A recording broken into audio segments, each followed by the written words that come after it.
Welcome to KR engineering and career guidance YouTube channel subscribe చేయండి, like చేయండి, share చేయండి. ఆసక్తి గల అభ్యర్థులు పర్సనల్ మెంటర్షిప్ గ్రూప్లో చేరండి. జనరల్ గ్రూప్లో చేరాలనుకుంటే డిస్క్రిప్షన్లో వచ్చిన ఫోన్ నెంబర్ ద్వారా సంప్రదించి మా యొక్క వాట్సాప్ గ్రూప్లో జస్ట్ హాయ్ అని మెసేజ్ చేస్తే మీ గ్రూప్ లింక్ అయితే షేర్ చేయడం జరుగుతుంది. మరి గత 5 yearsగా కొన్ని వేల మందికి మన గైడెన్స్ ఇచ్చి వారికి మంచి సీట్లు వచ్చేలా చేయడం జరిగింది. మరి ఈ సంవత్సరం కూడా దాదాపు చాలామంది విద్యార్థులకు IIT, NIT, IIIT, GFTS, top engineering college, ఎంసెట్లో, బిట్స్ లాంటి విద్యా సంస్థలు సీట్లు వచ్చిన విద్యార్థులందరికీ మరి నిన్నటి రోజున వరుసగా 5వ సంవత్సరం కూడా మనం విద్యార్థులకు సన్మానం చేయడం జరిగింది. ఈ సన్మానానికి గాను మన మాజీ మంత్రివర్యులు హరీష్ రావు గారి చేత గత 5 సంవత్సరాలుగా సన్మానం చేయించడం జరుగుతుంది. ఇది విద్యార్థులను ఎంకరేజ్ చేసుకోవడం కోసం మాత్రమే ఈ ప్రోగ్రాం చేయడం జరుగుతుంది. మరి చాలామంది విద్యార్థులు ఈ సంవత్సరం వాళ్ళు కూడా భవిష్యత్తులో ఇంజనీరింగ్ తర్వాత మంచిగా సెటిల్ అయ్యి మంచి ఉన్నత స్థాయికి చేరుకోవాలని కోరుకుంటూ మరి ఈరోజు సీశాప్ సంబంధించిన కౌన్సిలింగ్పై కొంత అవగాహన కల్పించాలని వీడియో చేయడం జరుగుతుంది. సీశాప్లో పాల్గొనడానికి ఎలాంటి మినిమం పర్సెంటేజ్ అవసరం లేదు. ఆల్రెడీ రిజిస్ట్రేషన్ స్టార్ట్ అయింది, చాయిస్ ఫిల్లింగ్ నడుస్తూ ఉంది. మరి సీశాప్లో రిజిస్ట్రేషన్ చేసుకోవడానికి జోసాలో అయితే ఫ్రీ రిజిస్ట్రేషన్ ఉంది. ఇక్కడ తప్పనిసరిగా 40,000 రూపీస్ జనరల్ అయినా, ఓబీసీ అయినా, ఈడబ్ల్యూఎస్ వాళ్ళు అయినా పే చేయాలి. 19,000 రూపీస్ ST PWD వాళ్ళు పే చేయాల్సి ఉంటుంది. మరి ఆల్రెడీ జోసాలో PAF వరకు ఫీజు కట్టిన వాళ్ళైతే 5,000 రూపాయలు చెల్లిస్తే మీరు సీశాప్కి వెళ్ళొచ్చు.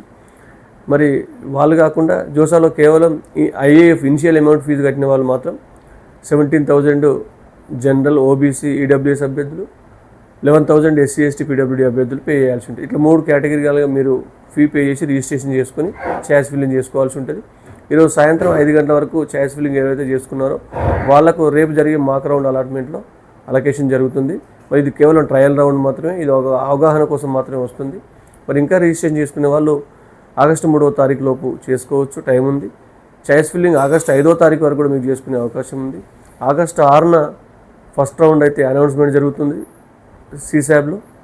మరి సీశాప్ ఫస్ట్ రౌండ్ తర్వాత మన విల్లింగ్నెస్లో ప్రధానంగా 6 ఆప్షన్స్ ఉంటాయి. దాంట్లో ప్రధానంగా మీకు తెలుసు జోసాలో ఉన్న 3 ఆప్షన్స్తో పాటు మరో 3 ఆప్షన్స్ విల్లింగ్నెస్లో అడిషనల్గా ఉంటాయి. వాటిపై జాగ్రత్తగా మీరు అవగాహన పెంపొందించుకోవాల్సిన అవసరం అయితే ఉంటుంది.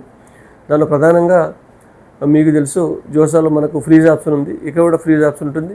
ఫస్ట్ రౌండ్ తర్వాత మీకు ఫ్రీజ్ ఆప్షన్ సీట్ నచ్చితే, అది జోసాలో సీట్ కావచ్చు, కొత్తగా వచ్చిన సీట్ కావచ్చు, నచ్చితే మాకు ఇక వేరే అవసరం లేదనుకుంటే మీరు ఫ్రీజ్ అయిపోవచ్చు. మళ్ళీ ఫర్దర్ సెకండ్ రౌండ్కి మీరు వెళ్ళరు. నెక్స్ట్ రెండవది ఫ్లోట్ ఆప్షన్. ఫ్లోట్ ఆప్షన్ అంటే మీరు 50 ఆప్షన్స్ పెట్టుకున్నారు, మీకు ఫస్ట్ రౌండ్లో 20వ సీట్ వచ్చింది.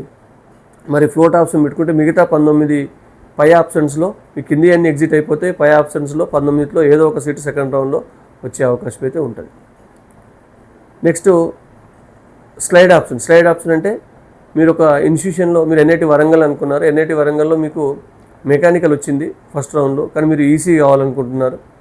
మరి స్లైడ్ ఆప్షన్ పెట్టుకోవడం ద్వారా మీకు ఈసీ ఫర్ ఎగ్జాంపుల్ 20 ఆప్షన్ మీకు ఈసీ ఉంది. ఈసీ కంటే పైన 19 ఆప్షన్లో మీకు మెకానికల్ కంటే మెరుగైంది ఈసీ కావాలనుకుంటున్నారు. ఆ పైన ఆప్షన్స్లో ఈసీ ఉంటే మీకు వచ్చే అవకాశం ఉంటే స్లైడ్ పెట్టుకుంటే అదే మీకు సేమ్ కాలేజీలో ఈసీ వచ్చే అవకాశం ఉంది. మరి స్లైడ్ పెట్టుకున్నంత మాత్రాన మనం పైన ఆ ఆప్షన్ ఆ కాలేజీకి సంబంధించిన ఆప్షన్స్ లేకపోతే మీకు సీటు వేరే బ్రాంచ్ రాదు. అంటే దీనికంటే మెరుగైన ఆ బ్రాంచెస్ అదే కాలేజీలో పైన పెట్టుకొని ఉండాలి. మరి ఈ విషయంలో జాగ్రత్తగా గమనించండి. ఈ 3 ఆప్షన్స్తో పాటు కొత్తగా మనకు ఇక్కడ వచ్చిన చాయిస్ ఫిల్లింగ్ తర్వాత వచ్చిన ఆప్షన్స్ ఏంటంటే ఇక్కడ మనకు 3 ఆప్షన్స్ కొత్తగా ఉన్నాయి జోసా ఆప్షన్స్తో. దానిలో ప్రధానంగా వచ్చింది సరెండర్. సరెండర్ ఆప్షన్ యొక్క అర్థం ఏంటంటే మీకు జోసాలో వచ్చిన సీట్ కావచ్చు, లేదా మొదటి రౌండ్లో వచ్చిన సీట్ కావచ్చు, మీకు ఇంట్రెస్ట్ లేదు. మరి అటువంటిప్పుడు మీరు సరెండర్ చేసుకుంటే ఏంటంటే నాకు ఈ సీట్ అయితే ఇంట్రెస్ట్ లేదు, వేరే వచ్చి నేను తీసుకుంటాననుకున్నప్పుడు మీరు సీట్ సరెండర్ చేయాల్సిన అవసరం ఉంటుంది. సరెండర్ చేసిన తర్వాత మళ్ళీ మీరు రౌండ్ 2కి అయితే వెళ్ళొచ్చు. మరి ఒకసారి సీట్ సరెండర్ చేసిన తర్వాత ఈ సీట్ మీకు నచ్చలేదు కాబట్టి సరెండర్ చేయొచ్చు. నెక్స్ట్ సీట్ మారితేనేమో మీకు పర్లేదు. మరి నెక్స్ట్ సీట్ మారకపోతే మీరు ఆటోమేటిక్గా మీకు సెకండ్ రౌండ్ తర్వాత మీకు ఈ సీట్ కూడా క్యాన్సిల్ అయిపోతుంది, సరెండర్ సీట్ కూడా.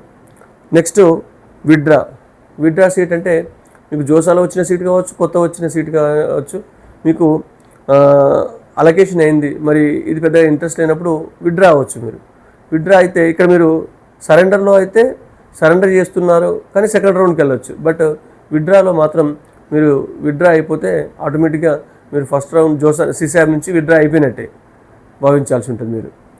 మరి ఒకసారి ఫస్ట్ రౌండ్లో మీకు నచ్చని సీట్ వచ్చినప్పుడు విత్డ్రా అవ్వకపోతే సెకండ్ రౌండ్కు మీరు వెళ్ళినప్పుడు తప్పనిసరిగా ఆ సీటు మీరు తీసుకోవాల్సి ఉంటుంది. ఒకవేళ సీట్ తీసుకోకపోతే టోటల్గా మీరు కట్టిన ఈ సీసాబ్ ఫీజు అయితే ఉంటుందో అది రీఫండ్ అవ్వదు.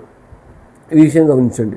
నెక్స్ట్ ఎగ్జిట్ అనేది మీకు బాగా ప్రయత్నం చేశారు, ఆల్రెడీ మీకు జోసాలో సీట్ రాలేదు, సీసాబ్ రౌండ్ 1లో కూడా ఏ సీట్ రాలేదు, ఇక నాకు రౌండ్ 2 వద్దు, నేను ఆల్రెడీ సీసాబ్ నుంచి ఎగ్జిట్ అయిపోతాను అనుకుంటే మీరు ఎగ్జిట్ బటన్ నొక్కొచ్చు.